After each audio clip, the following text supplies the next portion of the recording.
Problem છે એ ગીંગોડા કે ઈતરડી કે જે કંઈ કહો છો એમના માટે અત્યારે ખરેખર રસી નથી આવતી, પણ ઇન્જેક્શન આવે છે.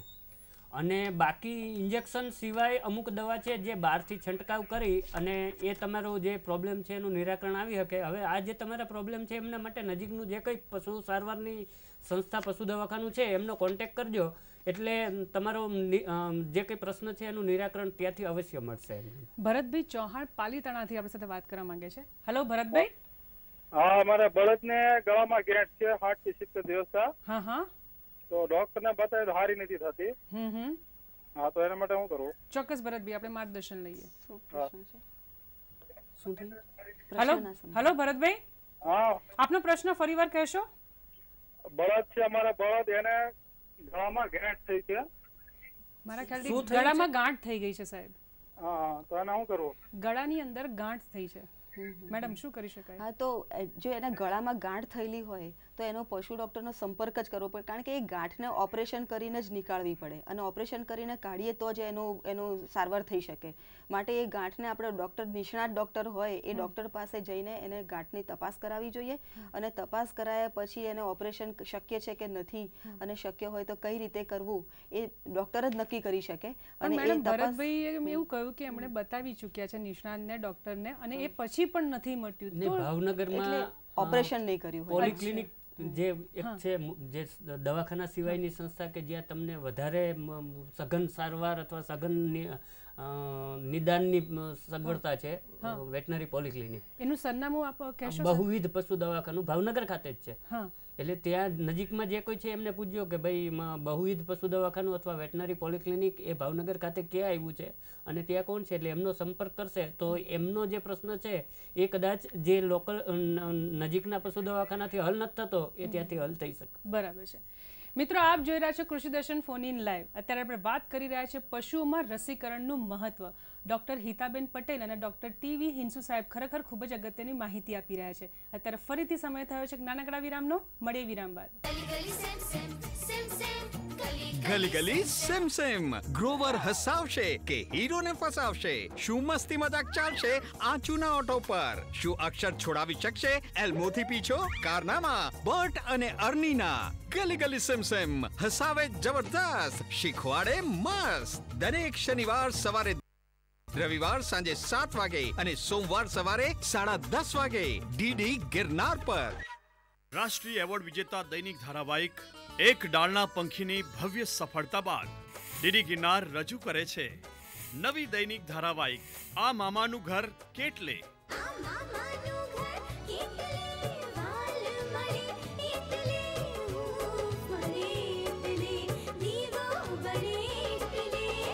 પ્રસારણ સોમવારથી ગુરુવાર સાંજે 4:30 વાગે. પુનઃ પ્રસારણ શુક્રવાર, શનિવાર અને રવિવાર રાત્રે 9:30 વાગે. મહા એપિસોડ શનિવાર અને રવિવારે બપોરે 12 થી 1. દૈનિક ધારાવાહિક આ મામાનું ઘર કેટલે. પ્રસારણ સોમવારથી ગુરુવાર સાંજે 4:30 વાગે. પુનઃ પ્રસારણ શુક્રવાર, શનિવાર અને રવિવાર રાત્રે 9:30 વાગે.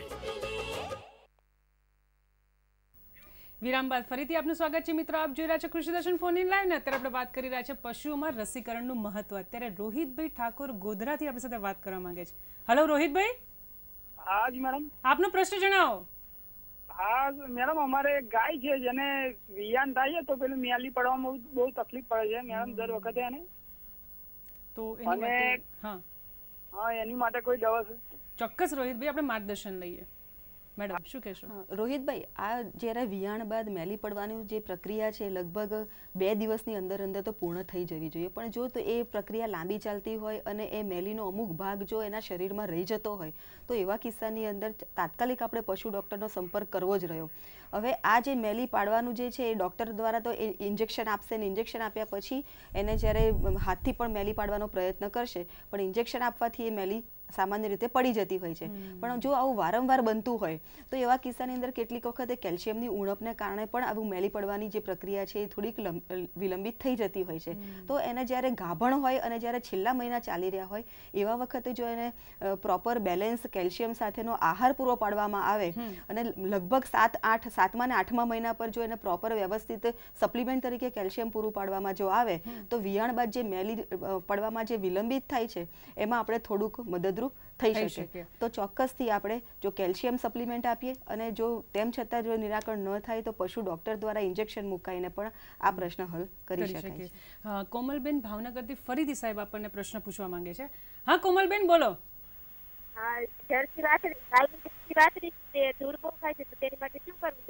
કોમલબેન આપનો પ્રશ્ન ફરીવાર કહેશો. ધૂળ બહુ ખાય છે. હા વાછડી ધૂળ. એટલે કોમલબેન આમાં કેટલીક વખત એવું થાય કે આપણા બાળકો નાના હોય તો માટી ખાતા હોય છે, આપણે જાણીએ છીએ.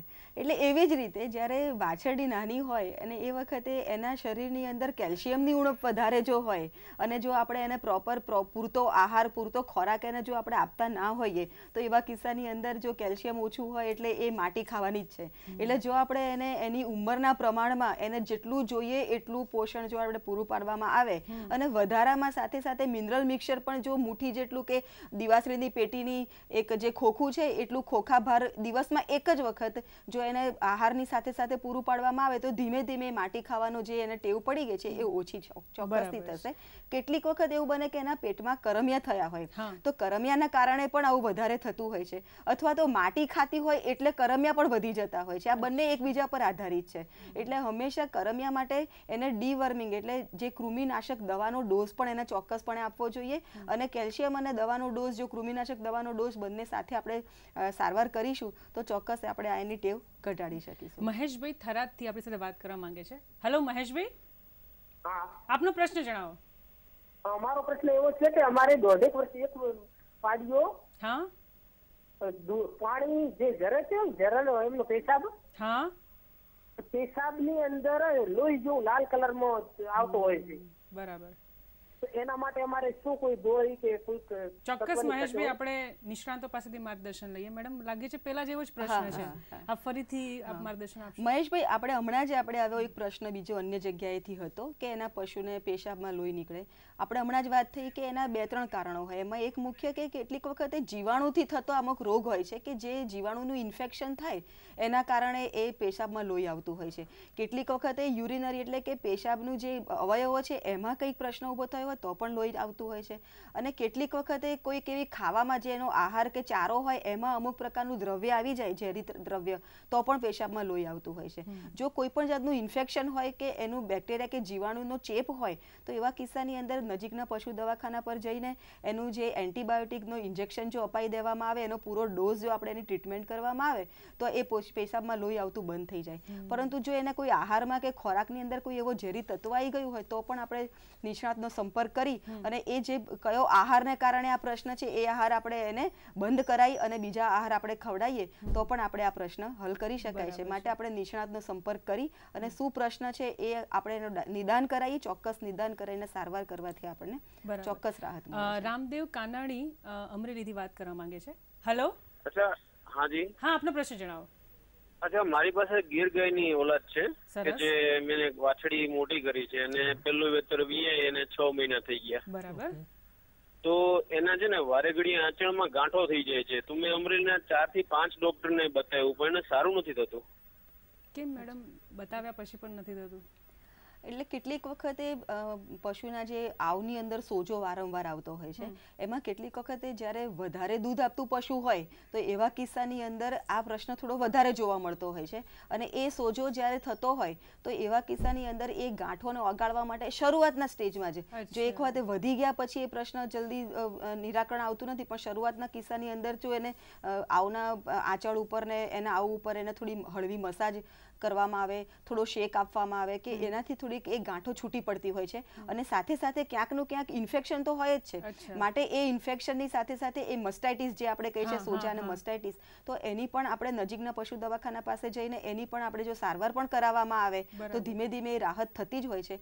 એની સાથે સાથે કેટલીક વખત મારે ખાસ ધ્યાન દોરવું કે જ્યારે એ વિયાણ થઈ જાય અને આગલું વિયાણ હોય, એ આગલા વિયાણમાં જ્યારે એ દૂધ આપતું બંધ થાય અથવા બંધ થવાની તૈયારી હોય, તો છેલ્લે જ્યારે આપણે એનું દૂધ દોહન કરતા હોઈએ એ વખતે એ જે મસ્ટાઇટિસ માટેની જે દવા આવે છે, એની ટ્યુબ આવે છે, એ ટ્યુબ જે ચાંચળમાં ચડાવી દેવામાં આવે અને ત્યારબાદ જો એનું દોહન સંપૂર્ણપણે બંધ કરવામાં આવે તો એના પછીના જે વેતર હોય છે એ પછીના વેતરની અંદર આવું મસ્ટાઇટિસનું કે આવું ગાંઠો થવું કે દૂધ બગડી જવું એવા પ્રશ્નો આપણે મોટા ભાગે હલ કરી શકતા હોય છે. અને બીજું કે આપણે સફાઈ, એ પણ આપણા ગમાણની સફાઈ, આવની સફાઈ, આંચળની સફાઈ ને બધું સફાઈમાં પણ જો થોડુંક ધ્યાનમાં રાખવામાં આવે તો પણ આ ઇન્ફેક્શનને આપણે નિવારી શકાતી હોય છે. અને આ વારંવાર જે વધુ દૂધ ઉત્પાદન આપતી જે ગાયો હોય છે એમાં જે આ ગાંઠો થવાના પ્રશ્નો છે એ ધીમે ધીમે આપણે હલ કરી શકીએ. અરવિંદભાઈ પટેલ ગોધરાથી આપણી સાથે વાત કરવા માંગે છે. હેલો અરવિંદભાઈ. હા નમસ્કાર. નમસ્કાર, આપનો પ્રશ્ન જણાવો. હા, મારો પ્રશ્ન છે મેડમ, મારે 2 પાડીઓ છે. હા નમસ્કાર મેડમ. હા બોલો બોલો. હા, મારો પ્રશ્ન છે, મારે 2 પાડીઓ છે અને એને વેતરમાં આવ્યા પછી એને બંધાવીએ છે તો ફળતી નથી.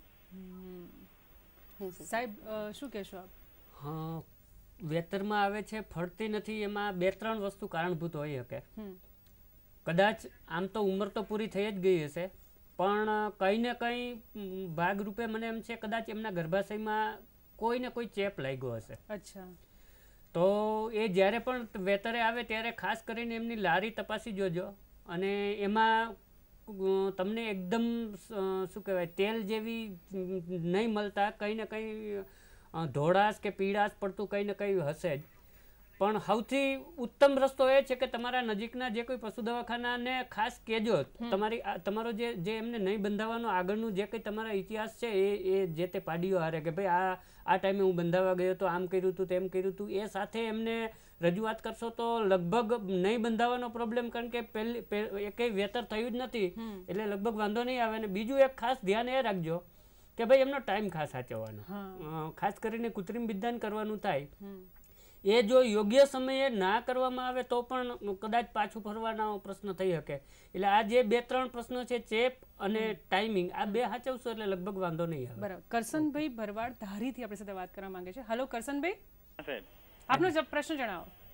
એ પ્રશ્ન મારો એ તો બેન કે આપણે ગાય દુધાળા પક્ષ હોય એના માટે ખોળ કયો સારો આવે છે કે કાયમી માટે ચાલુ રાખવો પડે ખોળ?